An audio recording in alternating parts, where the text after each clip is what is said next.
Buenos días a todos. Bueno, muchas gracias. Lo primero por volvernos a invitar para moderar una mesa, que no sé si es porque como intentamos provocar y que la cosa no sea demasiado aburrida, pues debe ser por algo así, ¿no? Entonces, muchas gracias a Ruth, a Jesús, muchas gracias a Carmen, que a la que conozco hace, ni se sabe. Y de nuevo me toca también con Luis al lado, o sea que debemos ser una pareja que genera... Entonces, bueno, nos han encargado una mesa que yo cuando la vi dije, a ver, aquí nos da para un simposium si quisiéramos, ¿no? Entonces, la mesa se llama Modelos innovadores en la atención sanitaria. Y claro, si uno piensa en eso, ¿no? Modelos innovadores en la atención sanitaria, luego a Luis... luego les presentaré, le han encargado desde la visión de lo público, a Javier desde lo privado. Yo creo que no va a ser exactamente así, va a ser desde la visión de los que estamos aquí, ¿no, Javier? Yo creo que eso es así. Pero tal vez merece la pena que nos salgamos de nuestra visión del sistema sanitario, de donde yo trabajo en mi centro de salud o donde yo trabajo en mi servicio, para ver la asistencia sanitaria desde muchos puntos de vista, ¿no? Entonces, tal vez en esta pequeña introducción no sería lo mismo esta mesa si yo mañana me voy a Bélgica o a Suecia o a Estados Unidos que si estamos aquí. Entonces, por contar no demasiadas cosas de por qué me gusta este tema, en el año 2016 pude colaborar con unos señores que, bueno, tienen mucho nombre, pero también tienen bastante que aprender de nosotros, y con esa humildad me contactaron desde la Universidad de Berkeley para un proyecto de investigación que estaba financiado por una fundación que se dedica a investigar sobre modelos sobre asistencia sanitaria, sobre modelos de provisión de servicios, que es la Robert Wood Johnson Foundation. Entonces me contactaron para ser la IP en Madrid de un proyecto de investigación que se llamaba Modelos innovadores de provisión de servicios de asistencia sanitaria que podrían ser trasladados a los Estados Unidos. ¿Y qué ocurre cuando miras al sistema sanitario? Había un investigador en el País Vasco, en Cataluña, participaba el IES, Deusto y participábamos nosotros. ¿Qué ocurre cuando nos miran desde fuera?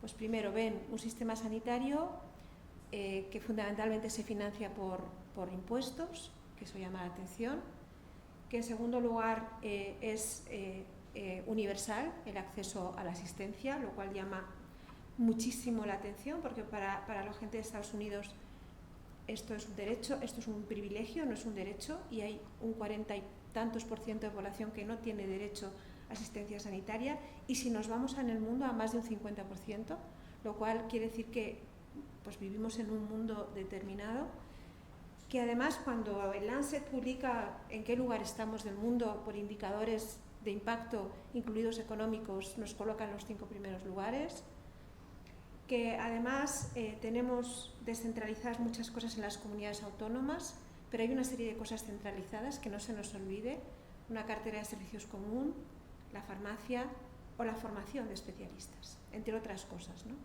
Y cuando los americanos nos miraban e identificaban qué cosas ellos se llevarían, una de las cosas que se llevarían, y así aparece en el informe final, es un modelo de atención primaria que facilite el acceso a la atención sanitaria por parte de la población.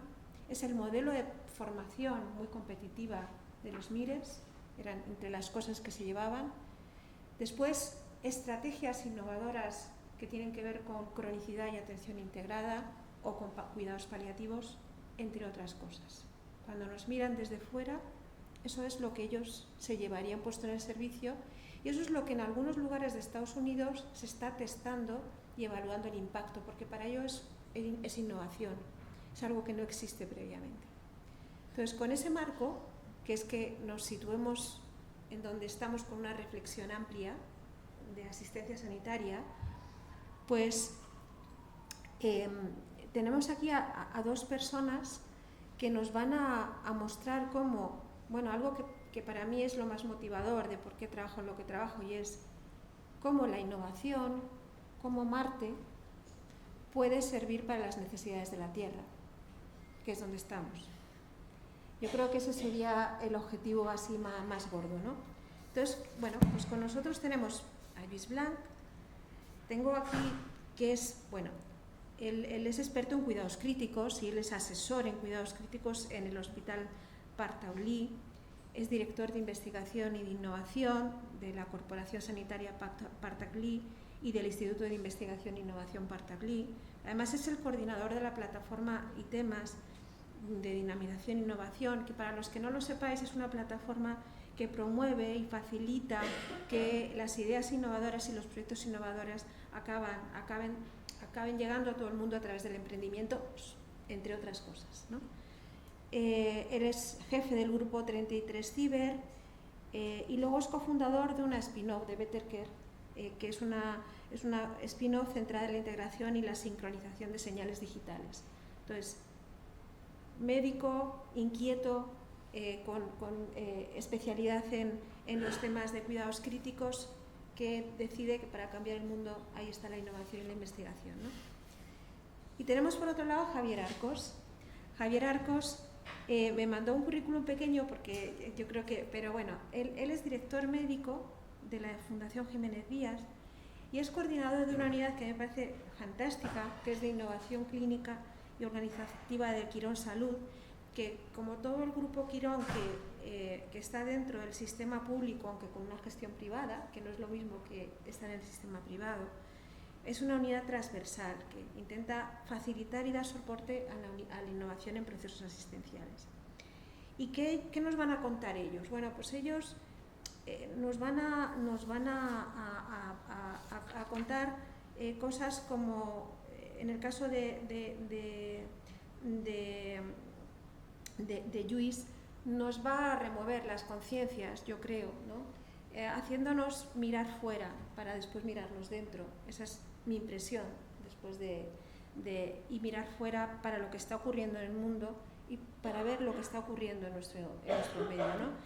Y Javier va a coger una metodología a la que estamos más acostumbrados los clínicos, que es realmente existe evidencia científica de que determinados cambios en los procesos o en las intervenciones tienen un impacto y que podríamos aplicarlos a nuestra manera de organizar la asistencia.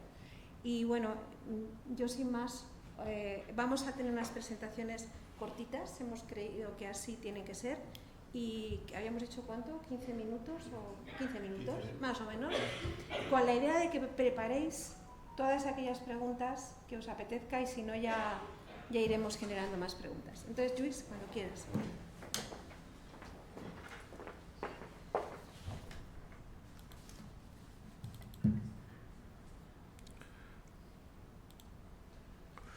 Buenos días. Muchísimas gracias, Ruth, a Jesús y Carmen también, y a Ana y a Natalia, ¿no? por la presentación. Vamos, primero por todo lo que nos han contado y después por la presentación enorme.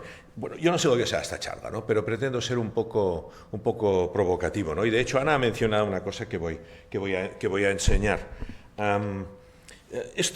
Esto es de Antonio Fernández Campa, que me gustó muchísimo, ¿no? Y esto es innovación, ¿de acuerdo? Estamos en una era que nada es lo que parece. Es decir, para ir rápido, si vemos aquí la mayor empresa telefónica de estructura de telecomunicaciones, el que da cine no hay salas de cine, el que produce música no tiene discos, el que hace taxi no tiene coches. Esto es una forma de innovar. Si hablamos de innovación, hay 1000 maneras de describir la innovación. Si estamos en el hospital, hablaremos en servicios, en procesos, en no sé qué. Pero si hay que resumir, he escogido esta revista porque dice, bueno, la innovación rutinaria, que todos sabemos lo que es, la disruptiva, que es hacer algo completamente distinto, la radical, que la podemos ver aquí, que son los coches eléctricos, o una que es más como de arquitectura, en este caso que sería, pues, no sé, desarrollos de Internet, etcétera. Pero hay una que es muy importante, que es la frugal, que es hacer que aquellas cosas que nosotros hacemos aquí lleguen también a países poco desarrollados. Y que sería esta innovación que es útil a las personas, que también llegue allí. Y después hay muchísimas cosas más que son innovación. Hacer innovación es hacer algo distinto, hacer algo que llegue, hacer algo que implique calidad o hacer algo que acabe en una tremenda industria y un negocio, y se puede ser una spin-off participada por una institución pública todavía mejor, porque hay temas un poco defendemos esto. Ana, tú has mencionado esto. que es el Lancet, ¿no? Has mencionado dónde está la sanidad. Es decir, yo soy un defensor de la sanidad pública y universal. Lo voy a ser siempre, pero esto vale un montón de dinero. Vale un montón de dinero en la innovación y, es decir, está quizá para obtener retornos para esto, porque aquí se atesora un montón de conocimiento en lo que hacemos nosotros. España siempre sale bien valorada, porque es bien, esto es, en vacunas, en listas de espera, cómo tratamos cáncer, etcétera, en todo lo que hay aquí. Entonces, este conocimiento tiene que generar un beneficio para los pacientes, para la sociedad, pero también para la emprendeduría, para el tejido industrial. Y la medicina está cambiando. Y está cambiando la medicina y la innovación es muy necesaria. Las enfermedades son síndromes, antes eran síndromes y ahora tenemos todo un tema de biología que las está acelerando a través pues, de todo lo que son las ómicas, la imagen, etcétera, que nos van a llevar a diagnósticos más personalizados y precisos. Y para esto necesitamos a la industria. Necesitamos a la industria porque un paciente llegará a urgencias y puede ser de un fenotipo hipoinflamatorio, hiperinflamatorio, tratamiento es distinto y ahí para diagnosticar esto necesitamos quizá point of cares, diseñar nuevos estudios, etc. Por lo tanto, entramos en un mundo que está cambiando y ahí vamos a esta. Para mí esta es una de las más importantes de hoy. Si vosotros la veis, antes aquí ponía UCI, porque yo soy de UCI hace unos años, esta tiene muchos años, ¿no? Antes ponía UCI, después hospital, después ponía organizaciones y ahora pongo pues la transformación digital basada en valor, porque alrededor de un paciente está todo esto. En las organizaciones sanitarias, si no hacemos todo lo que hay aquí, desde usar bien el chat GPT, las nuevas disciplinas, la ciberseguridad, el 3D, la fotónica, la realidad virtual para los trastornos cognitivos, etcétera, etcétera, etcétera, no trataremos bien a los pacientes. Para hacer esto necesitamos tres cosas. Primero, la industria. Sin la industria no lo vamos a hacer. Por lo tanto, tenemos que aprender a trabajar con la industria. Después, a los pacientes y a la sociedad. Y después necesitamos hacerlo éticamente y teniendo en cuenta el medio ambiente. Y esto no es baladí. Aquí hay todo un mundo que nos viene encima y que los hospitales no seremos batas blancas. Seremos bioingenieros, data scientists, software engineering, biomédicos, etc. Y tendremos que aprender a trabajar con ellos y tratarlos bien. Tratarlos bien en términos de convenios, sus salarios, etcétera, etcétera, que muchas veces no los tenemos porque no podemos competir con la industria. Y después están las tecnologías. ¿Por qué tenemos que innovar? Porque las tecnologías se adoptan rapidísimamente. Antes adoptar una lavadora a lo mejor tardaba 25 años y adoptar lo que es el chat GPT en 5 días 1 millón de usuarios en el mundo. Es decir, Netflix tardó 3 años y medio en tener 1 millón de usuarios. Por lo tanto, esto nos está llegando aquí y además, fijaros, una revista como el New England, la más conservadora del mundo, que no ha publicado un metaanálisis, saca una sección de inteligencia artificial. Por lo tanto, cuando hablamos de innovación, tenemos que tener presente que este es el futuro que nos está viniendo. ¿Somos buenos en España? En sanidad muy buenos. Científicamente, somos muy buenos también, aunque los recursos destinados a ellos sean pocos, etc. Pero siempre en el ranking estamos 9, 10, 11 del mundo en lo que es calidad, Q1, índice H, en fin, estas cosas y grupos de excelencia. Pero si vamos a lo que es la innovación, es decir, que tiene en cuenta, es decir, que en este caso traslada al tejido industrial, que como puede ser un ejemplo, las patentes triádicas, entonces siempre estamos abajo. Por lo tanto, esto es muy importante, porque si queremos tener una buena sanidad y una buena ciencia, nosotros tenemos que tener tejido productivo, que pague estos impuestos que nos decía Ana, para que puedan financiar todas estas cosas, ¿no? Y esto yo creo que es una de las grandes asignaturas pendientes.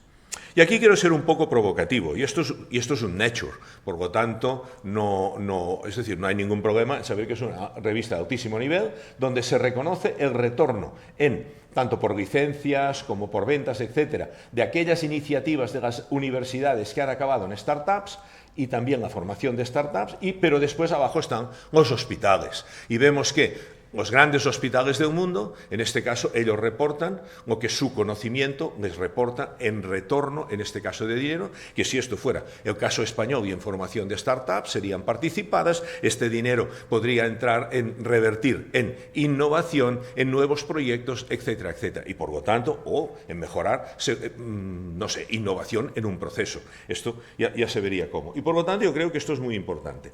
Esto antes se ha mencionado, estamos en una época que los datos datos, es decir, almacenar datos no va a ser un problema. Otra cosa es la calidad de estos datos, porque antes Natalia comentaba que la inteligencia artificial, yo creo que es fácil hacer inteligencia artificial si los datos son buenos. Si los datos no son buenos, entonces lo que sale es una porquería de inteligencia artificial. Y por lo tanto, trabajando con los ingenieros, siempre nos están alertando de esto. Si la base de datos es buena, el resultado es muy buena. Pero estos datos están atomizados. Hacemos inteligencia artificial en datos buenos, que es una pequeña parte de una gran base de datos que toda ella muchas veces no tiene calidad. Y por lo tanto, para mí el problema sigue siendo los datos y no, en este caso, cómo se trabajan, y después el procesamiento. Esto es de New England, de la nueva sección, es decir, que descubren que en la época que estamos ahora, pues procesar, en este caso, pues ejecutar cosas es absolutamente viable y se pueden ejecutar millones de cosas. Por lo tanto, estamos en una época donde podemos, es decir, innovar muchísimo utilizando bien los datos, encontrando respuestas a preguntas y, en este caso, pues trasladando esto a lo que es el sistema industrial. Para resumir un poco del Nature también, las modalidades de datos son enormes y estamos entrando en datos que no los usamos. Por ejemplo, usamos datos, no sé, de la historia clínica, de la imagen, de las ómicas, sí, pero fíjense, aquí está wearables. Natalia nos contaba que tratan la soledad, en este caso no deseada en las casas, cómo están los pacientes en las casas, y ahí tenemos que tener informaciones de señales fisiológicas, y ahí tenemos un déficit absoluto en tratar con las grandes multinacionales, protocolos de comunicación distintos, etc. Y la gran base de datos de la ómica, la expresión de la ómica es en la señal fisiológica. Todos estos datos nos dan oportunidad ¿de qué? De esta medicina que queremos, para mí, tanto la pública como la privada. En este caso, ¿qué es? Precisión, es decir, ensayos clínicos basados a lo mejor en datos, en real world data, es decir, vigilancia, los digital twins, es decir, ahora empiezan a haber experimentos interesantísimos de reproducir, es decir, un corazón digital para saber el efecto, a lo mejor, en este caso de una quimioterapia. Esto es excelente. O en tratar, es decir, en mejorar cognitivamente pues, a los pacientes, ¿no? Por lo tanto, hay un montón de lo que es aquí de oportunidades. Si quiero resumir un poco esto, es decir, muy simple, esta la he hecho yo, no es tomada de ninguna parte. En muchos hospitales ya no estamos en una cama, ya no estamos en una UCI, en una planta, estamos en un sistema sanitario y por lo tanto todo sistema sanitario tiene que contribuir con todos estos datos para que a través de inteligencia artificial tengamos información, sepamos lo que pasa en gestión, medicina de precisión, personalizada, etcétera, cuyos resultados van a influir en la organización, en el management, sobre todo en la eficiencia, en la sostenibilidad, la medicina en las 4 Ps, la responsable, el medio ambiente, etcétera. Esto es un deseo, porque todavía no lo tenemos. Y además, si vamos al plano más del día a día, la sinergia entre el análisis de estos datos y la inteligencia artificial, junto con la inteligencia humana, lo que hará es que tengamos diagnósticos mejores y tratamientos mejores. Y ahí sí que voy, es decir, no estamos alterando el conocimiento, el valor que tiene, y ahora hablaré de él, sino que estamos hablando de una sinergia, de lo que es todo lo que nos proporciona la inteligencia artificial en el proceso, en este caso, de diagnosticar a un paciente, de acompañarlo, etc. Porque por muy buenos, y lo digo así, que seamos, hay cosas que necesitamos que la computación nos las diga, nos complemente. Y por esto es una sinergia de la inteligencia humana y artificial. Bueno, he puesto esto aquí porque si han visto Ex Machina, la pregunta aquí está, dice, y la línea entre el hombre y la mujer, en este caso, o la máquina, es decir, un interrogante. Esto contraviene las leyes de Asimov, que decía que un robot nunca puede y tal. Ahora yo creo que ha quedado obsoleto, porque vemos, es decir, dónde llegará todo esto. Si han visto la película, que la vean, es una película divertida y que te hace pensar un poco. Quiero hablar del conocimiento. Hemos estado hablando de datos, inteligencia artificial, lo que sea. El conocimiento es lo mejor que tenemos. Es decir, como profesionales. Y el conocimiento viene del estudio, de la experiencia, la observación, un poco de suerte, el escepticismo y la evidencia. Y esto nos da ciencia, conocimiento y sabiduría. ¿Por qué pongo esto aquí? Porque las mayores innovaciones que ha habido, una de las mayores de mi especialidad, ha venido del conocimiento. Aquí pongo 2 imágenes.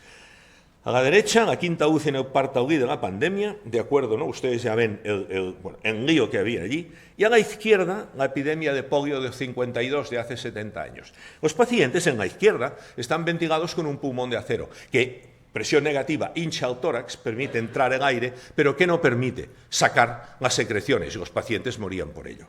En este caso, la conclusión de aquí, para la innovación es, ¿hemos aprendido de las pandemias? Yo creo que no, y esto se lo dejo a ustedes para las preguntas.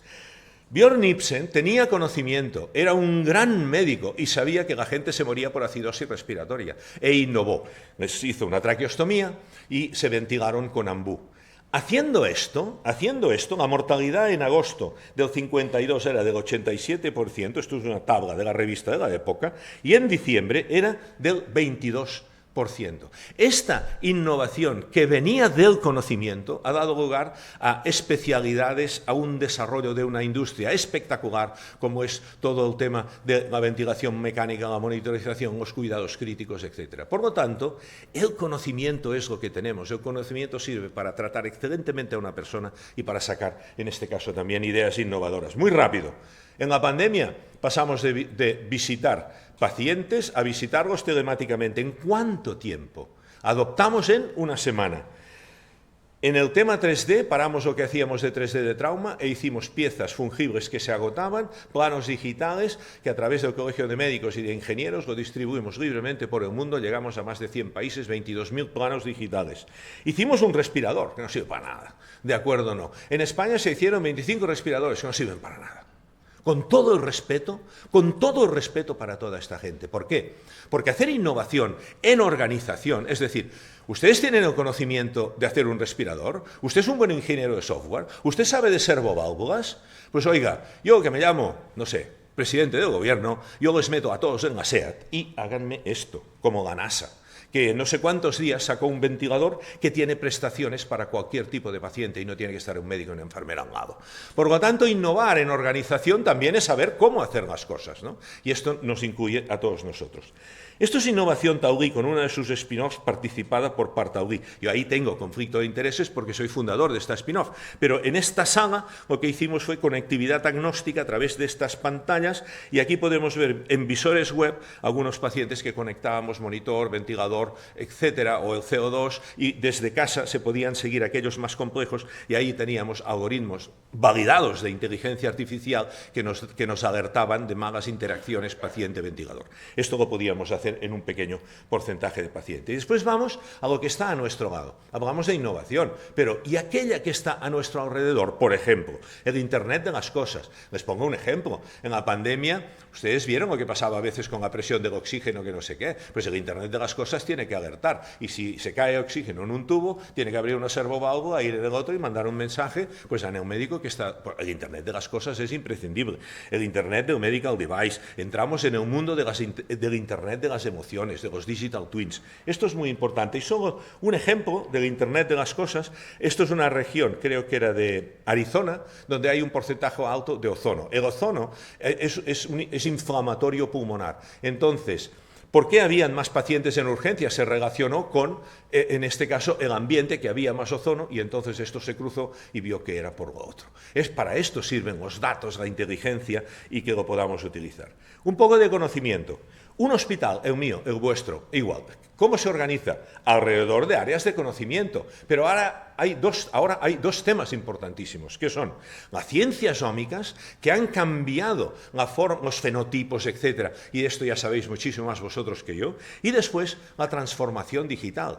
Y para hacer todo esto, todo un mundo de médicos, enfermeras, somos imprescindibles, pero también son imprescindibles todas esas especialidades que hay al lado. Porque sin esta organización, que tiene mucho de transversal, no haremos ni inteligencia artificial, ni Internet de las cosas, ni realidad virtual, ni todo esto como ejemplos, y tampoco haremos personalizada, preventiva, predictiva y participativa. Un poco de cómo estamos organizados. Nosotros nos organizamos en laboratorios de señales biomédicas, de imagen, de 3D, y de simulación. Laboratorio como aquel que tiene una idea innovativa de todo esto, darle forma en uno de estos laboratorios. Y entonces, ¿cuál es el futuro? Se lo enseño. El futuro es, ahora viene, espero que funcione, viene un vídeo donde el médico no es tan importante como lo que van a ver. Y esto es cirugía de revisión, esto es cirugía digital. Una prótesis que tiene que sustituirse, hombro, yo no soy traumatólogo, lo contaré así, pero que en todo caso es imprescindible Es decir, hacer esta prótesis según la imagen digital para que se ponga bien, que tenga sus guías. Esto es un magma que el cirujano, si no tiene la ayuda de cómo se ha hecho, del molde, hecho con, no sé, con el taco, la resonancia o lo que sea, entonces, según están las guías, se pone la prótesis y se quita el molde. El resultado es la paciente que está así, y estos quiénes son, ingeniero biomédico, este es un traumatólogo y este es un técnico de imagen que se ha formado en fabricación aditiva. Sin ellos no haríamos los 200 procedimientos de trauma y de neurocirugía para ayudar, en este caso, en la asistencia. Muy rápido, las spin-offs de Partaulí, sostenemos 5 spin-offs, es decir, participadas todas ellas por Partaulí. Y ahí sí que lo digo. Si hay una spin-off, yo quiero que participe la institución, participe en la medida que no, es decir, que no atasque la inversión, es decir, en una medida razonable. ¿Por qué? Porque si esta spin-off crece, se adopta por la institución, se adopta por las otras instituciones, si se puede industrializar aquí en España como Saturno, genera retorno, genera negocio también, no nos equivoquemos. Crear una empresa, no todo es altruismo, hay negocio también, pero si hay negocio se pagan impuestos, se retorna al hospital y a los profesionales y se crea un spin-off que está, en este caso, echa raíces en el territorio y por lo tanto contribuye a industria de valor y a que nuestro talento se quede aquí.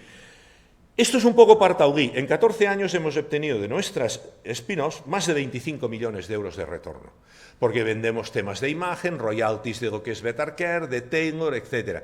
Y lo muestro con orgullo. ¿Y dónde va esto? Hasta ahora ha ido a la caja pública. Ahora estamos empezando en retornos para innovación, la regla de los tercios, según la ley de la ciencia, etc., que es lo que tenemos que hacer. Nada, una palabra de ITEMAS, porque de ITEMAS tengo que hablar, sin ninguna duda. ITEMAS nace hace 10 años y entonces nace en el 21 con un mensaje claro de Carlos III y del Ministerio de Ciencia e Innovación, que es para dinamizar e innovar las capacidades industriales del Sistema Nacional de Salud y su transferencia efectiva al sector productivo, promovida por el Instituto Carlos III. Es decir, ITEMAS acelera aquellos proyectos que pueden tener inversión y que pueden formar industria y que después pueden ser adoptados. Esto es lo que es ITEMAS. Hay muchísima más innovación, muchísima más. Es igual de buena que esta, pero ITEMAS hace concretamente esto. 18 nodos, más de 114 centros adheridos, todo el mundo puede participar, toda una serie de hitos estratégicos que tenemos ahí, que ustedes esto lo pueden ver exactamente en la web, pero acompañamos proyectos, acompañamos ahora más de 62 de distintas tipologías, pero fíjense en esto de aquí. Esto de aquí son 47% de proyectos que vienen de hospitales no financiados, que tienen las mismas posibilidades y que ayudamos igualmente. Proyectos de los que hacemos más, tratamientos, salud digital, dispositivo médico, diagnóstico in vitro, inteligencia artificial, etc. Esta ya casi es la última.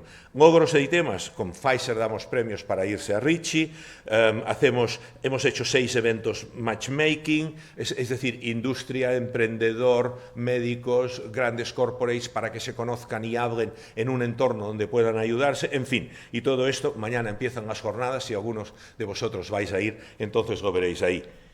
Y ¿qué tiene que ser, en este caso, ITEMAS, Partaulí, Infanta de Honor? En este caso, la investigación y la innovación. Es decir, para todo, para todos, entre todos, todas las cosas, en todas partes y siempre. Esto es el conocimiento. Y todo el mundo aquí tiene una idea, tiene un problema, tiene un conocimiento. Y esta es para ustedes. ¿Ustedes saben cuáles son los retos tecnológicos? Los 7 innovaciones tecnológicas de Star Trek 1966. ¿Alguien la sabe? ¿Han visto la película? Que levante la mano que haya visto la película, la del 66. Bueno, ya veo que yo soy aquí el mayor de todos, ¿de acuerdo o no? Pero son estos. Es decir, esto ya se pensaba en el 66. Por lo tanto, es decir, lo que ustedes vean en el cine, prepárense porque lo van a tener a un lado o va a pasar. Y veíamos películas de la pandemia, pasó. Un día en una reunión familiar me dijeron, no digas más porque has dicho que vendrán los extraterrestres y todo lo que dices pasa, ¿de acuerdo o no? Entonces había esto, nada más. Muchas gracias a toda la gente que yo trabajo, porque sin ellos yo no estaría aquí, a los de Taulí, a los de ITEMAS, etc. Muchas gracias.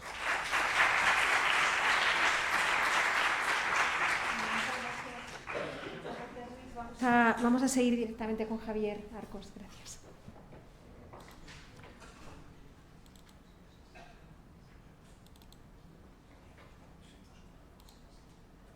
Bueno, buenos días.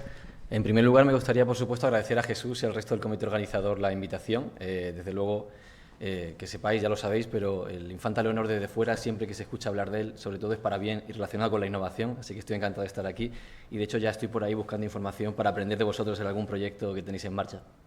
Y gracias, Ana, por la presentación. Efectivamente, la idea es contaros un poco, cuando lo comentó Jesús, un poco la visión desde el sector privado. Es verdad que en mi caso estoy en un híbrido porque, por un lado, trabajo en la Fundación Jiménez Díaz, he sido urgenciólogo muchos años, he trabajado también en atención primaria, que es un hospital que está integrado en la red sanitaria pública madrileña desde hace décadas, pero coordino la unidad de innovación clínica y organizativa que también impacta en los hospitales privados de Quirón Salud. Entonces, vamos a hacer un poco la trayectoria de cómo hemos trabajado la innovación hasta llegar a una serie de casos finales de éxito, de procesos clínicos que estamos cambiando, que hemos cambiado y que, de hecho, tenemos resultados y evidencia que avala lo que hemos hecho, ¿no? En primer lugar, y sí que un poquito rápido, aunque se han dado algunas pinceladas a lo largo de la mañana, es entender qué es la innovación para nosotros y por qué hay que hacerla, ¿no? ¿Por qué toca ahora innovar, ¿no? Porque hay una necesidad urgente de verdad de cambiar a modelos más proactivos, ¿no? Y creo que vamos a estar todos de acuerdo. Estamos en una situación de cambios sociodemográficos enorme. Llevamos años con esa tan cacareada inversión de la pirámide poblacional, ya ha pasado, ya está aquí. Y, de hecho, las estimaciones hablan que en 2050 más de un tercio de la población tendrá más de 65 años. Por lo tanto, un sistema nacional de salud que estaba diseñado hace casi 50 años para trabajar de una forma mucho más reactiva y con unos grupos poblacionales concretos es diferente. La edad de la población ha avanzado mucho y el sistema probablemente no esté preparado para afrontar los retos a los que nos sometemos por otras muchas razones que veremos ahora rápidamente, ¿no? En segundo lugar, faltan profesionales. De hecho, todos sabemos que hay un enorme déficit, no solo a nivel nacional, esto es en el entorno global, en el entorno europeo en concreto. La OMS Europa anda muy preocupada por la falta de recursos humanos, tanto en el ámbito de la medicina como de la enfermería, y estos titulares pues son de los últimos meses y de luego auguran que nos quedan todavía unos años de dificultad para tener todos los recursos humanos que deberíamos tener, ¿no? Luego aquí sí que me quiero detener un poquito, que es de donde parte, en nuestra opinión, la innovación, y es de una profunda, sincera y honesta autocrítica de cómo hacemos las cosas. Y que quizás sería la primera lectura de estos 15-20 minutos que vamos a compartir, es el ser capaces de ser autocríticos.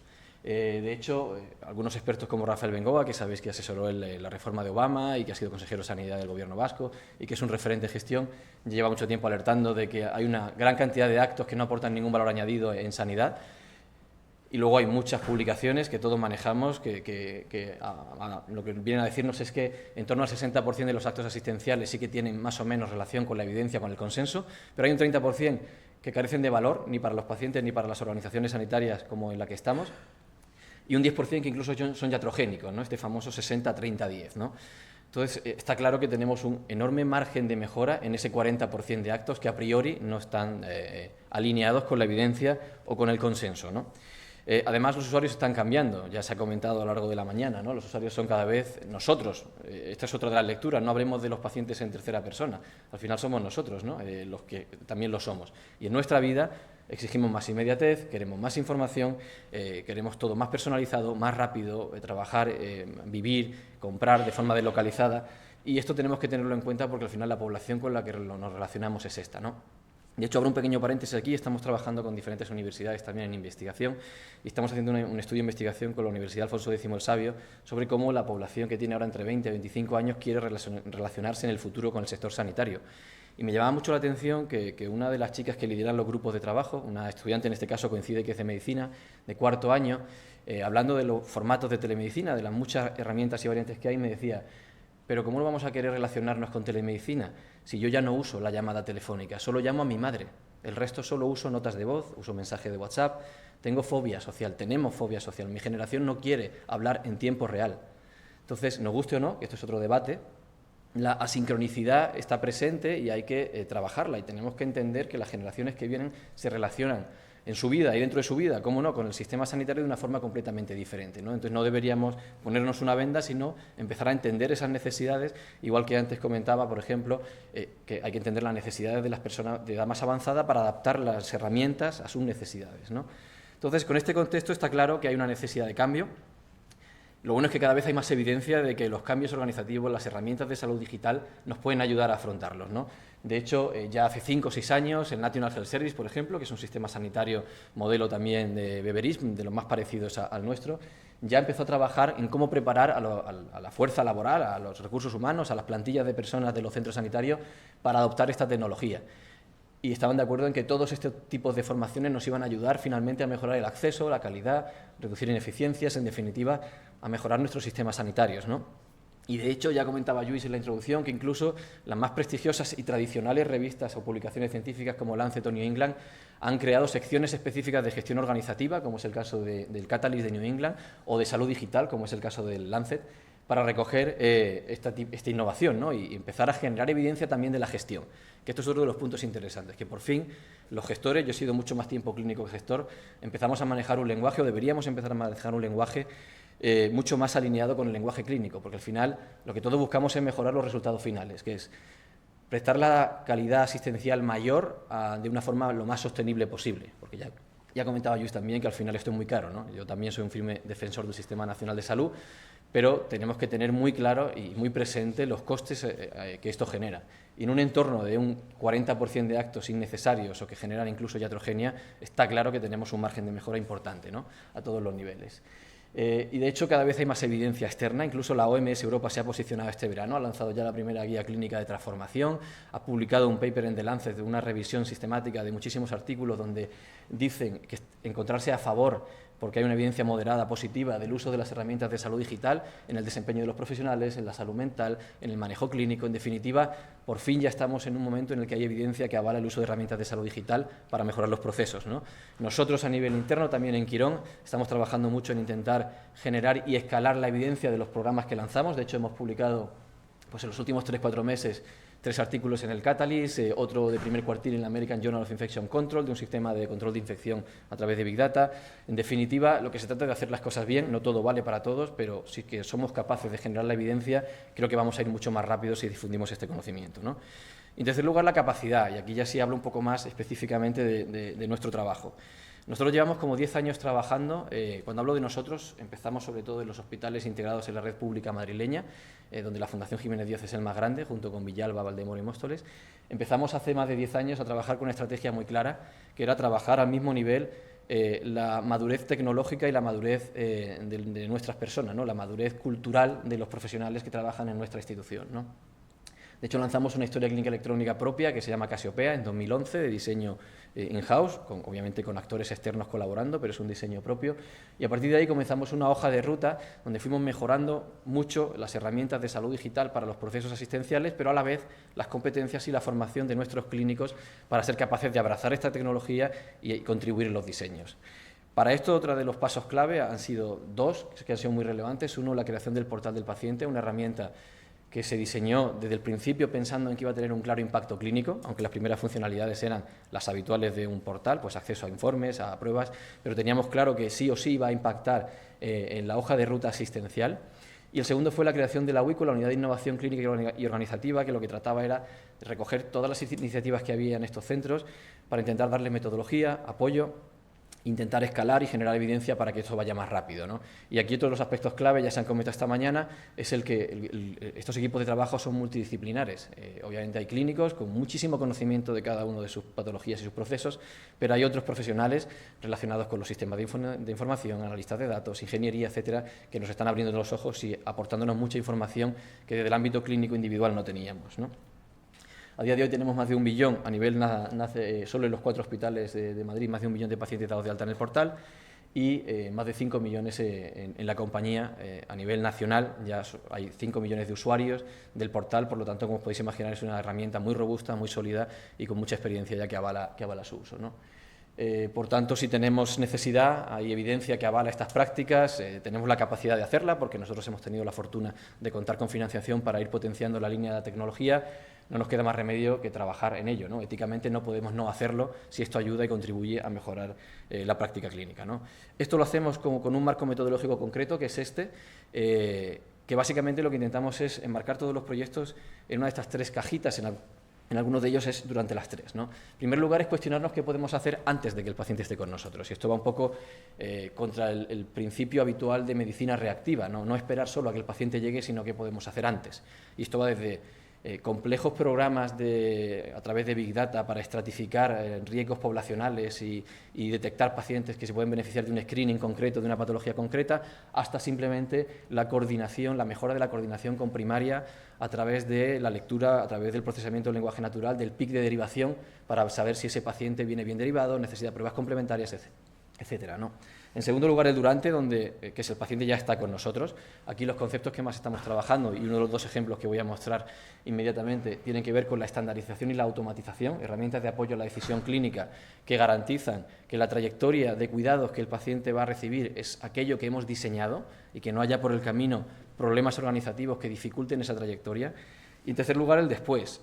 En general, nuestra industria, si lo podemos llamar así, o el sector sanitario, tradicionalmente ha manejado muchos datos de rendimiento, ¿no? De productividad. Manejamos estancia media, cuántas revisiones por cada primera consulta, pero no tenemos indicadores de resultado final. Esta es la realidad. Si hablas con no sé si hay algún traumatólogo en la sala, pero si hablas con algún trauma y le preguntas, oye, las cirugías protésicas de cadera, ¿cómo van en tu servicio? A 1 o 2 años. No, van bien. Bueno, hay alguno joven, tal, que va peor. No, pero ¿qué es ir bien? O sea, intenta cuantificar esto, ¿no? ¿Qué es ir bien? No hay una metodología concreta, porque hemos manejado habitualmente indicadores solo clínicos, pero no indicadores percibidos por el paciente. Está claro que una creatinina de 7 no augura nada bueno, pero si hablamos de cómo de bien alineada ha quedado la prótesis en la intervención quirúrgica, está claro que es un indicador clínico, pero lo importante es saber si María, 63 años, operada de una prótesis, puede volver a bailar en la boda de su hijo dentro de 1 año, o si Julián, 35 años, puede volver a jugar al tenis, ¿no? Y no hay metodologías claras, ya si las hay, aquí entran los PROMS, los PREMS, una iniciativa que sabéis que sale del Karolinska y de Harvard, y también la estamos trabajando en nuestros hospitales, ¿no? Y todo ello transversalmente apoyado en nuevas herramientas de salud digital, algunas de las que vamos a comentar ahora en los 2 ejemplos que os vamos a mostrar, ¿no? Y ya me centro en esta introducción en un par de casos de éxito, son los que arrancamos hace ya 4 o 5 años, por lo tanto ya hay evidencia que avala el resultado. El primero es cómo estamos usando la estandarización y la automatización para garantizar que la trayectoria asistencial es aquella que nuestros clínicos han diseñado. Y el segundo tiene que ver con el uso de la telemedicina y sistemas de alerta en tiempo real a partir de síntomas percibidos por el paciente para mejorar un proceso asistencial. Nos centramos en el primero.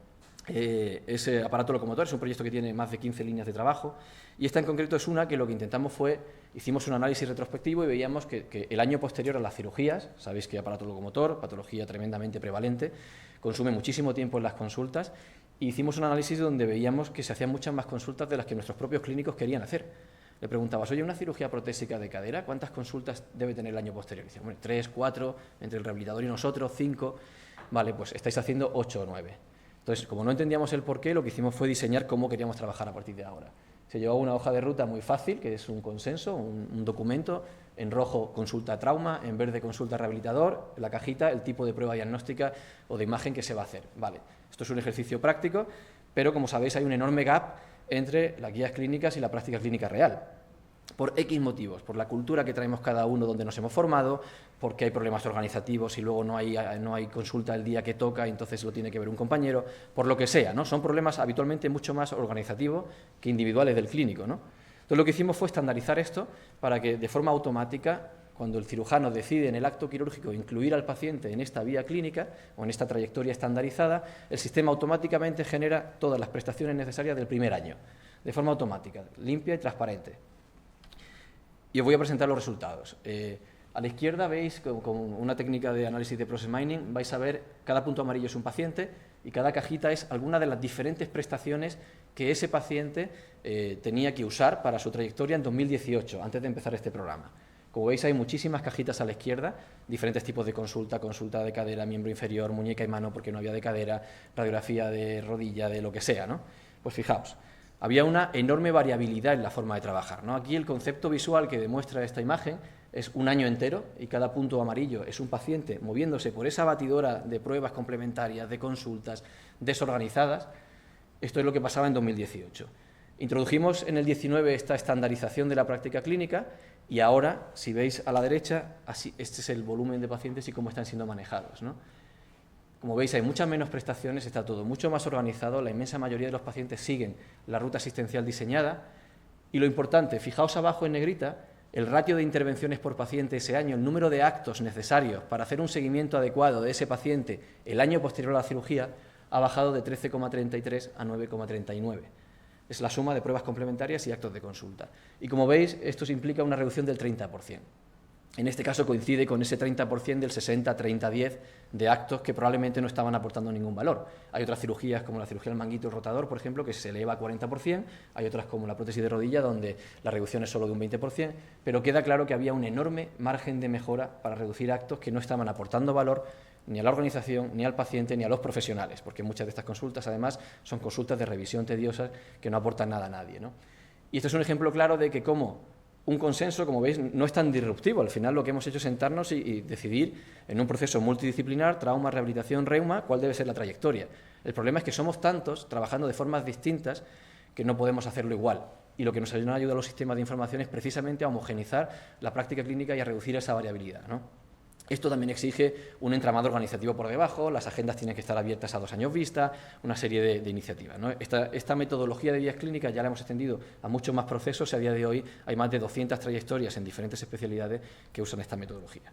Y ya termino con el último caso de éxito, que es el de resultados en salud de hematología. Este es un ejemplo no de automatización y estandarización como el anterior, aunque tiene algo de estandarización también, pero sobre todo de telemedicina y de información en tiempo real. Aquí lo que planteamos fue, con la metodología de PROMS y PREMS, que es resultados reportados por el propio paciente a través de una serie de cuestionarios específicos para estas patologías, que son leucemia, linfoma y mieloma. Desde que el paciente es incluido en este programa por nuestro equipo clínico, va recibiendo una serie de cuestionarios con una serie de preguntas. Son cuestionarios avalados por las sociedades europeas o americanas, los que veis en pantalla, el HM-PROM, ProCTA, etcétera, ¿no? Con la idea de tener la información final como nos marca la teoría de los PROMs, ¿no? Que es tener toda la información agregada del proceso para saber dónde puedo introducir mejoras. Pero nuestros clínicos dijeron, vale, pero yo quiero saber en tiempo real lo que pasa. Si un paciente en uno de estos cuestionarios, por ejemplo, me marca una alteración del sueño importante, yo quiero saberlo en tiempo real, no quiero esperar a que venga la consulta dentro de 15 días para ver ese resultado, ¿no? Entonces lo que hicimos fue, con nuestros equipos de hematología, con los doctores Pascual y Córdoba, definir de todos los ítems, de los 81 ítems por los que se les pregunta al paciente en diferentes momentos, cuáles consideraban clínicamente relevantes en caso de que el paciente marcara el umbral más alto. Si esto ocurre, esto le llega en tiempo real tanto al equipo médico como de enfermería en hospital de día, en este caso, responsable de este paciente, y el equipo contacta directamente con él y coordina los cuidados que necesite. Pues un paciente está más cansado, se puede coordinar una analítica y hemos llegado a detectar anemias severas que probablemente habrían tardado 3 o 4 días más en llegar al hospital si no llega a ser a través de este mecanismo de coordinación. Porque al final lo que estamos haciendo es rellenar de valor el espacio muerto que hay entre los actos presenciales, ¿no? Yo creo que el potencial que tiene precisamente las herramientas es abrir esa puerta a la información y adaptarla a la necesidad de cada paciente. Y aquí abro otro paréntesis, la mayoría de los procesos crónicos, que son los que más están creciendo, los manejamos con citas cada 6 o 12 meses. ¿Por qué? Porque el sistema solar el año dura 365 días. Si el año durara 14 meses, lo citaríamos como 7, y cada 7 meses, seríamos mucho más eficientes, ¿no? O sea, hay muchas decisiones organizativas que carecen de sentido clínico, ¿no? Y eso es lo que tenemos que ser capaces de criticar. Y ya termino con los resultados de este programa.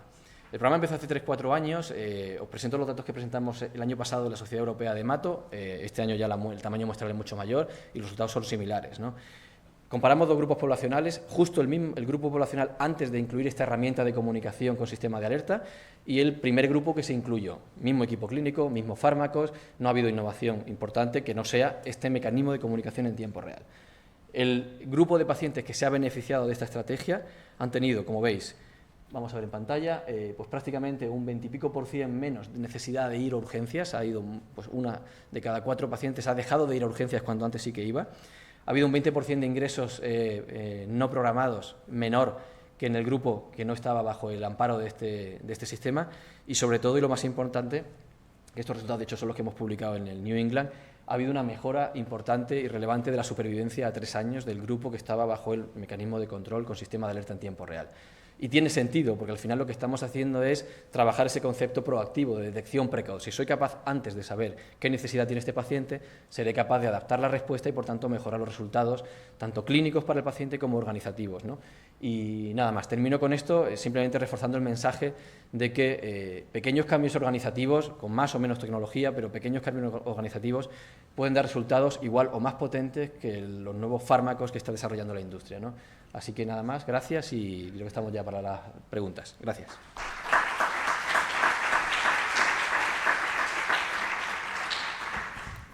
Pues muchas gracias, Javier.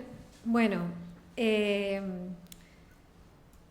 yo creo que a lo mejor teníamos que haber cambiado el orden de la mesa en cuanto a que, como veis, Javier nos ha mostrado eso, ¿no? Cómo podemos rediseñar los procesos, introducir la mejora en nuestros sistemas con algunos elementos innovadores, y eso puede tener un alto impacto.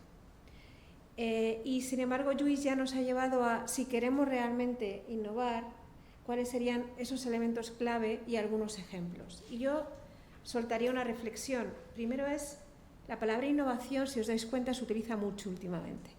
Está como de moda, no siempre se utiliza bien.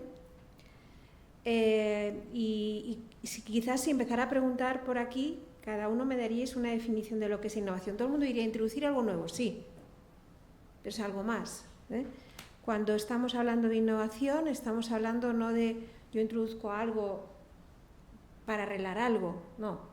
Yo introduzco algo que no existe previamente y que me cambia radicalmente mis resultados finales, o que me cambia de una manera importante mis resultados finales. Y para saber si no existe, pues hay muchos instrumentos. Yo puedo hacer una revisión de la evidencia científica, yo puedo hacer una vigilancia tecnológica de si eso existe o no, yo puedo ir a la oficina de patentes y preguntar si existe una patente respecto a eso, y tengo una situación de partida, esto no existe, esto nadie lo ha hecho. Y entonces pienso en Better at Home, ¿verdad? Y planteo que con no muchas cosas tecnológicas, pero cambiando el modelo de atención, puedo lograr un gran impacto. Bueno, pues con esta, no sé si tenéis, ¿alguien quiere alguna pregunta o me lanzo yo a provocar alguna en este cuarto de hora que tenemos? O comentario, lo que sea, aquí sin timidez, ¿no? Tenemos una por ahí. Si te presentas, por favor, para que sepamos quién eres, así nos conocemos todos.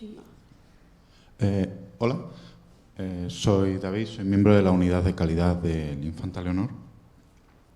Bueno, esto es una pregunta, un comentario en el que voy a coger la palabra provocativo o quizá frustrado, no lo sé. Cuando hablamos tanto de los datos y de los conocimientos, ha habido un momento en el que se ha hablado de eso en la primera charla, ¿no se hace un poco extraño hablar de esto cuando en la mayoría de hospitales, al menos los públicos por los que yo he pasado en esta comunidad, apenas existen datos recogidos de forma estándar con unas herramientas que dificultan la recogida a los propios profesionales, ya sea por infinitos clics o por interfaces confusas, e incluso más allá, ni siquiera tenemos los mismos sistemas? ¿Se puede hablar de innovación o no es un poco hablar de tejados cuando nuestros cimientos de información están temblorosos, que te cuesta un mes conseguir un dato a veces tan sencillo como una estancia?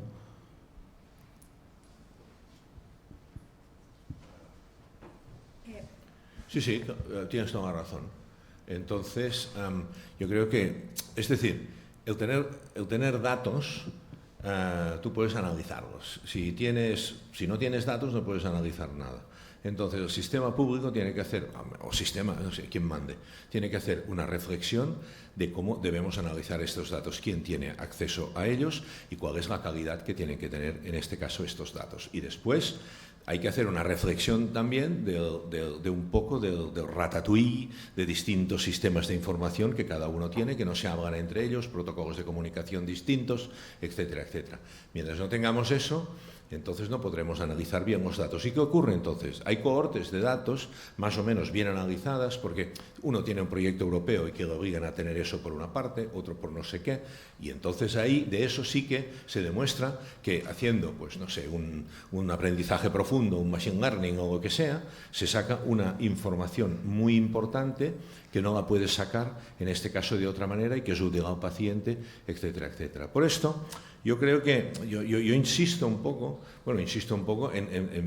humildemente, porque no soy nadie, es decir, pero si queremos datos, Es decir, necesitamos datos para según qué tipo, en este caso, de información. Y los datos son no solo de la historia clínica, son de la imagen, de la anatomía patológica, son de las ondas fisiológicas, de las ómicas, y son todos llevamos un wearable aquí o lo que sea, pero este paciente irá a hospitalización domiciliaria o será frágil y será a su casa. Entonces ahí a lo mejor tú has enseñado que haciendo bien un sistema de seguimiento que es muy distinto a lo que estamos hablando aquí, pero que es innovación en el proceso, se obtienen unos resultados espectaculares y por lo tanto tenemos que ir por ahí. Yo no sé cómo se hace esto, pero sí sé. Yo trabajo con ingenieros de ciencia de datos, telecomunicaciones, etcétera, y ellos me dicen, Luis, que con esto es muy difícil. O cuando te vas a un hackathon de una gran base de datos, planteas una pregunta y dicen, no, es que hay 100.000 pacientes, pero claro, aquí solo tenemos 2.000. Dice, pero si es una pregunta de lo más simple, pues solo tenemos 2.000, por lo tanto, tienes toda la razón. Por lo tanto, yo entiendo, y además, la utilización de los datos. Que esto requiere una reflexión también. Javier. Contribuyo con otro comentario, y es que, para que no caigas en la desazón y en la frustración, es que con muy pocos datos se pueden hacer muchas cosas, ¿no? Te cuento un poco el ejemplo nuestro. Hace 5 o 6 años empezamos a trabajar como producto final de consulta el que al menos como clínicos marcáramos un diagnóstico estructurado, ¿no? Es la diferencia entre texto libre, estructurado. Empezamos solo con eso. Podéis imaginar la resistencia atroz que tuvimos. Yo me sentaba con los médicos en aquel momento, yo había dejado hacía muy poquito la práctica clínica y decía, lo único que estamos pidiendo es que en lugar de poner F.A. que marques la casilla de fibrilación auricular, no es tan difícil, ¿no? Y de hecho no era un listado complejo, CIE9, CIE10, era simplemente un agrupador sindrómico para empezar a saber, como en la vía clínica que os presentaba de traumatología, a cuántos estamos operando de cirugía protésica de cadera, no más. Y solo con eso surgió todo este proyecto entero. Luego podemos automatizar esa estandarización o podemos hacerlo con un equipo de administrativos si todavía no tenemos esa tecnología de automatización. Pero la base conceptual parte de una información muy básica. Entonces, obviamente, hay que avanzar en esto, no hay otra. Por eso es importante que todos los que podamos generemos la mayor evidencia posible para forzar a nuestros sistemas a avanzar en esta línea. Pero es verdad que con muy poca información se pueden hacer cambios muy determinantes, ¿no? Voy a aprovechar para añadir algo, porque estoy metida en 2 proyectos que tienen mucho que ver con esto y ya hablo como persona que trabaja en proyectos, ¿no? Uno de los proyectos, nosotros hemos gestionado directamente 3 proyectos de compra pública innovadora recientemente, ¿vale? Uno de ellos es Infobanco, 12 de octubre y la primaria. Infobanco, la Comunidad de Madrid, sabéis que tiene un gran lago de datos con todos los datos posicionados ahí. Pero Infobanco no es solo un lago de datos, puede partir de cualquier lago de datos. Infobanco es una plataforma que estandariza y normaliza los datos a terminologías que en este momento son los que se están utilizando en Europa. Entonces, Infobanco es una realidad con varios casos de uso que tienen que ver con seguimiento de procesos, con modelos predictivos de inteligencia artificial, con obtención de... Bueno, hay casos de uso de todos los posibles usos secundarios de datos que en este momento pueden existir. Es una realidad, es un proyecto de la Consejería de Sanidad cofinanciado con fondos europeos, con fondos FEDER, que está puesto a disposición del conjunto del servicio madrileño siempre que se decida generalizar y que permite en este momento que a partir de cualquier fuente de datos de primaria y de hospital, lo que hace es transformar los datos a un modelo estandarizado en OpenEHR. Desde OpenEHR lo transforma tanto a FHIR para permitir interoperabilidad como a UMOP para permitir su uso en investigación y que te permite, por tanto, que puedan entrar solicitudes de datos para hacer estudios sobre procesos o estudios de investigación. Realmente, mi modo de ver es que esto se podría extender por nodos y poniendo el foco en la investigación y en la monitorización podríamos tener acceso a todos los datos, porque están en este momento todos los datos del hospital y de primaria metidos ahí. Eso una cosa, eso es un ejemplo de que se puede hacer, de que lo hemos hecho, por supuesto con el liderazgo científico del grupo de Pablo Serrano, ¿vale? Pero la gestión directa la hemos hecho nuestra unidad, ¿vale? Y sabemos que gestionar esto es muy complicado, pero es posible. Y en segundo lugar, y está ahí puesto, y tiene un plan de despliegue hecho por la anterior Dirección General de Sistemas de Información que lo que intentaremos es que se retome y se ponga el foco en, bueno, si esto está ahí, pues usémoslo, ¿no? Porque ya nos hemos gastado dinero en ello. Europa ya se ha gastado dinero en eso, ¿no? En segundo lugar, en este momento hay un movimiento en Europa que está a nivel del Consejo Europeo, que es lo que se llama el European Health Data Space, que va a regular todo lo que tiene que ver con la reglamentación, con los modelos de datos, para asegurar que pueda haber una asistencia sanitaria transfronteriza y, por tanto, que independientemente del lugar en el que te encuentres puedas tener información clínica. Y, por otro lado, va a regular el uso secundario, tanto para investigar, innovar o hacer mejoras en las planificaciones, el uso secundario de datos.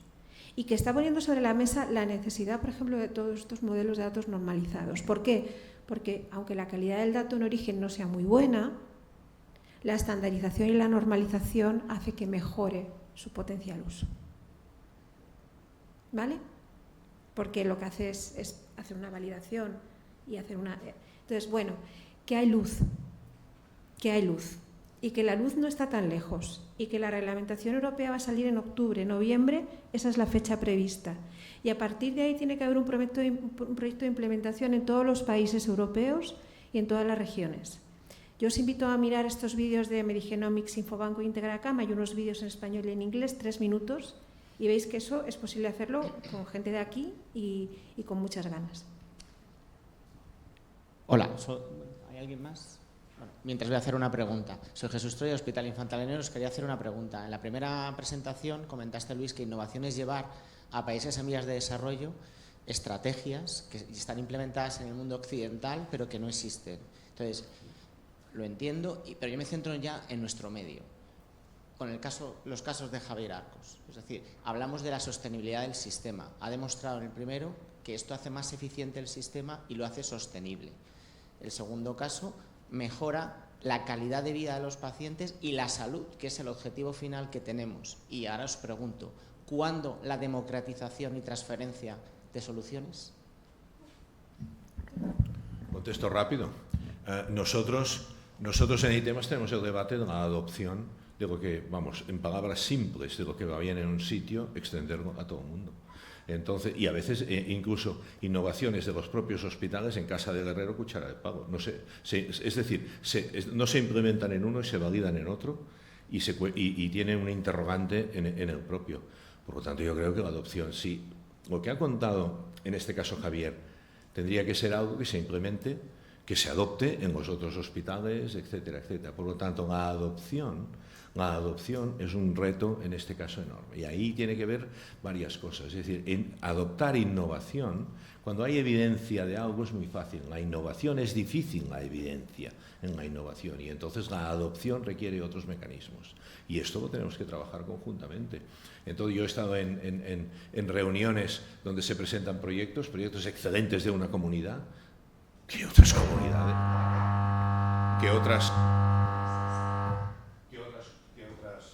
que otras comunidades absolutamente no tienen ni idea y que tienen resultados clínicos muy buenos. Por lo tanto, la adopción tenemos que, no sé cómo hay que hacerlo, pero tenemos que enseñar más todo lo que hacemos y ahí entran las consejerías, los gerentes, etcétera. Muchas cosas, ¿vale? Claro. Porque esto da, porque esto da para mucho, ¿vale? Porque el proceso por el cual ahora se adopta un fármaco es el mismo que se utiliza para adoptar una solución digital. Imaginaros lo difícil que es. Cuando llega a adoptarse, ya está obsoleto. Entonces, el tema tiene un montón de temas regulatorios de la cartera. No es el caso de Javier. El caso de Javier es copiar. Ya está. Es voluntad, es ganas y es algo con lo que se encuentra Carmen todos los días, que es cómo resuelvo los problemas del día a día cuando no tengo médicos, cuando hay una resistencia al cambio, cuando es muy difícil cambiar la cultura, cuando, jolín, es que mi problema es que no tengo el aparato tal, no me lo arreglan.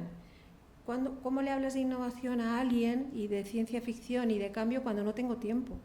O sea, yo creo que eso es uno de los grandes problemas con los que yo iba a decir. Cuando yo no tengo tiempo, cuando no tengo recursos, cuando no puedo arreglar lo básico, ¿cómo le convenzo a la gente que la innovación es la solución? No lo voy a convencer. Hace falta gente, líderes clínicos como habéis tenido en este hospital, gente con muchas ganas de solucionar al mismo tiempo los problemas del día a día y al mismo tiempo ser capaz de introducir novedades que transformen. Y ese es, perdón, pero creo que es el gran reto. Javier. Sí, yo creo que hay como dos conceptos clave. El primero es evidencia, tenemos que generar evidencia, por eso es tremendamente importante que los que estamos trabajando en innovación seamos capaces de dar la misma intensidad a poner en marcha el proyecto que a generar resultados para poder publicarlos, escalarlos y generar pues una comunidad científica favorable a esta implementación. Y el segundo es la intención, y la intención, como decía Ana, es no esperar, es tener equipos directivos que tengan muy clara que esta es parte de su rol y líderes clínicos que entiendan que su labor también es esta, ¿no? Y no esperar a que formalmente nos lleguen iniciativas del Ministerio de Sanidad, de la Consejería, porque todos sabemos que obviamente los mecanismos son otros y los tiempos son otros, sino empezar a generar redes informales que pueden salir de hoy aquí mismo. De hecho, yo hoy ya les he pedido a los compañeros del Hospital Sin Paredes, nosotros vamos a venir a aprender de vosotros, porque en este caso vais por delante, ¿no? Pues igual y a la inversa. Hemos recibido visitas de hospitales muy prestigiosos a nivel nacional e internacional en algunos de estos programas y nosotros estamos continuamente visitando hospitales para intentar aprender, ¿no?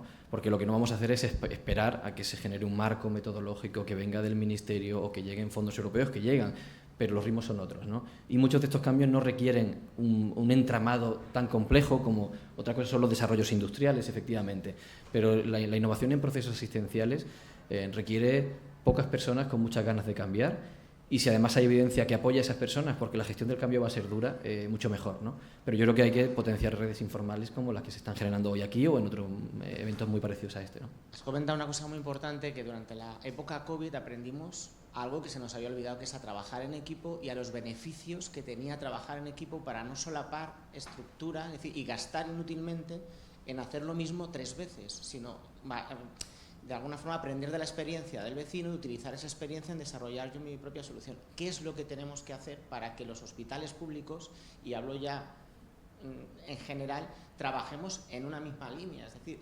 si una especie de red federada, es decir, si todos estamos trabajando en una línea de actuación de innovación, yo aporto esto, tú aportas aquello y conseguimos un objetivo final del que nos beneficiamos todos, y no que cada uno desarrolla soluciones particulares que al final acaban quedándose obsoletas por obsolescencia programada. Antes de pasarte la respuesta colectiva, yo te doy la individual, porque al final los clínicos del hospital público o privado al final son clínicos formados en el mismo sistema MIR, con los mismos conocimientos, en organizaciones que pueden funcionar de alguna forma diferente. Y el primer punto claro es el de la autocrítica. No somos autocríticos en el sector, esta es la realidad.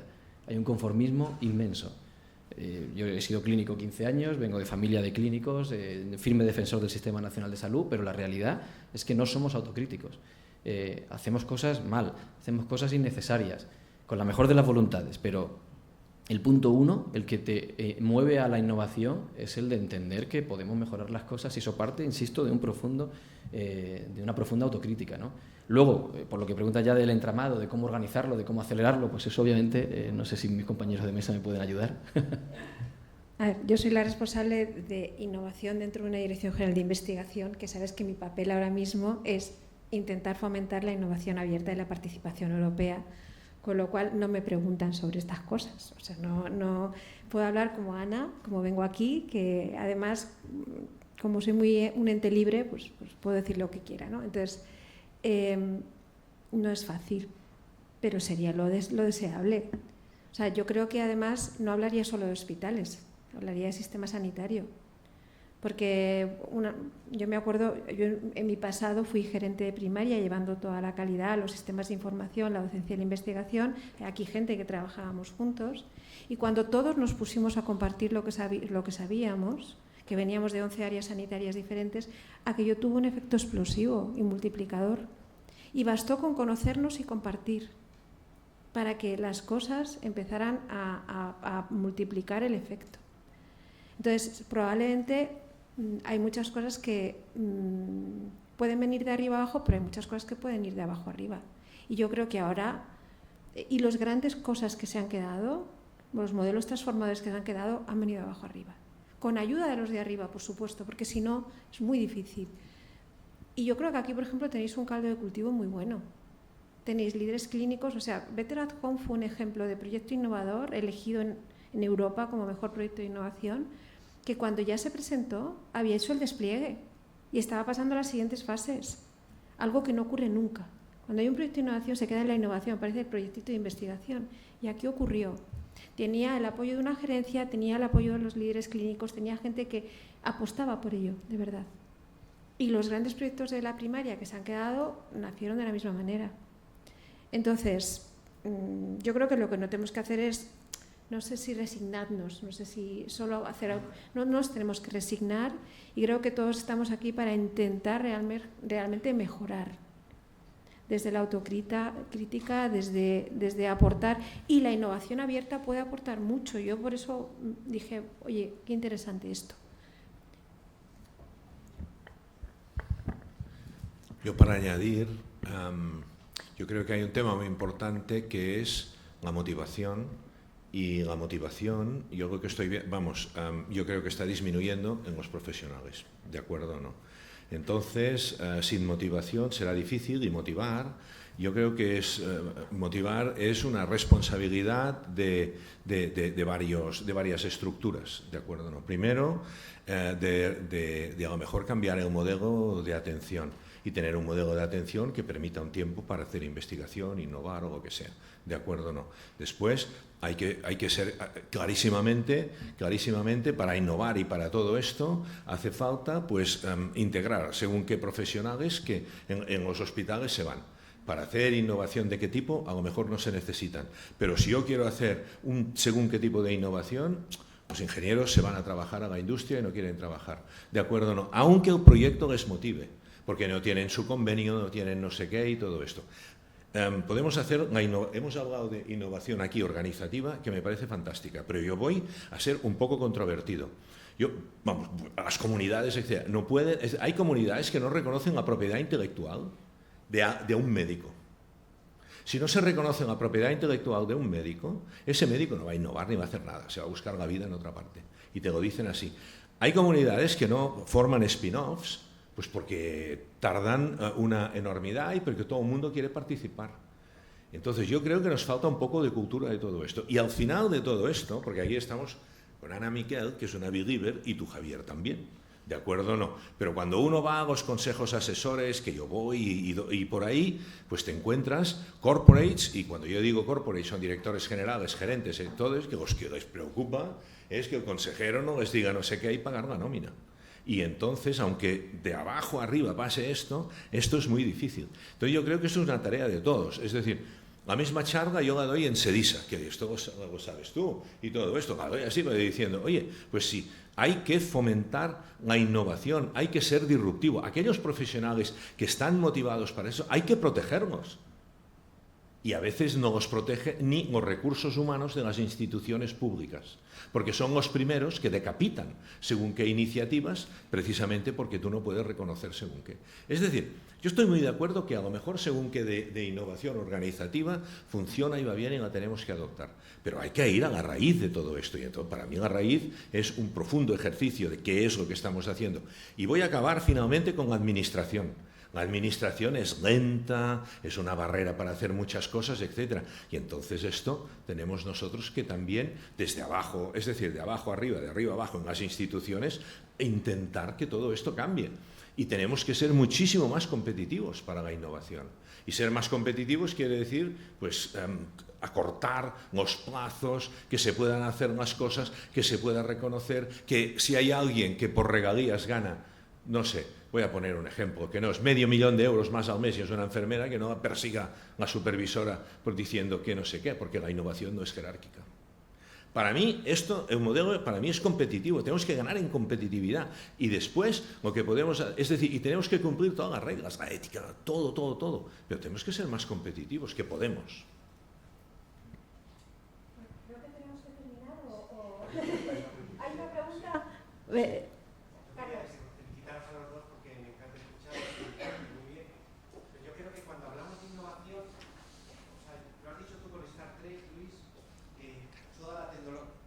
La tecnología va a pasar, y Javier ha demostrado que cambios organizativos dentro.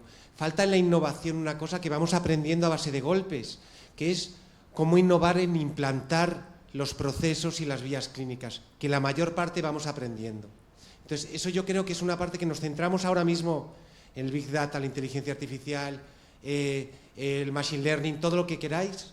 Por otra parte, vamos, que hay que implantarlo. El 93% de los proyectos de innovación no se desarrollan en los entornos reales, porque todavía venimos de una visión muy de investigación clínica pura y dura. Primero lo demuestro 10 veces, después 15 veces otra vez lo demuestro, y la innovación va de otra cosa. Tú tienes que empezar, equivocarte, volver, equivocarte, levantarte, y cuando te has dado cuenta, el proceso. Y yo creo que esa pata de la innovación, cómo implementar, cómo aprender a innovar, implementar, nos falta todavía en el desarrollo de las estructuras organizativas. No sé si pensáis lo mismo. Bueno, de hecho en Estados Unidos esto lo saben muy bien, hay una cosa que se llama Implementation Science. Yo soy una pirriada por el tema y se puede utilizar modelos normalizados de implementación y se pueden evaluar, pero es verdad que en nuestro medio es algo que pasa desapercibido. Pero os invito a ver los vídeos, a meteros en cosas de Implementation Science, ¿vale?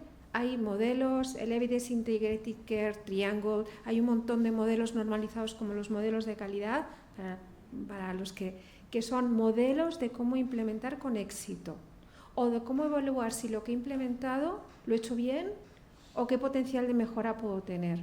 Y tiene que ver con evaluar el contexto, la participación, los indicadores de seguimiento. No me vale con hacer una sesioncita o hacer un cursito. Con eso no es suficiente. ¿Vale?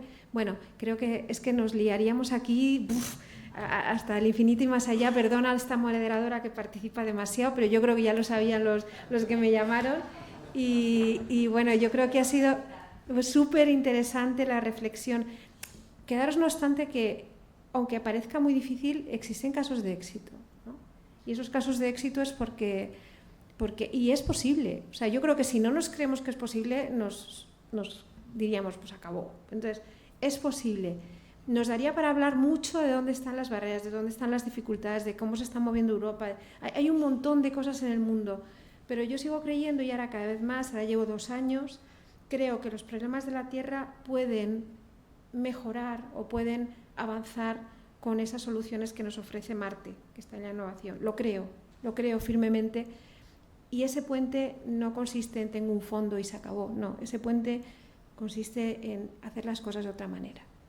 Entonces, bueno, pues yo creo que aquí se han mostrado ejemplos de por dónde van las cosas, ¿no? Y nada, que hay mucho para compartir. Muchas gracias por invitarnos y por atención.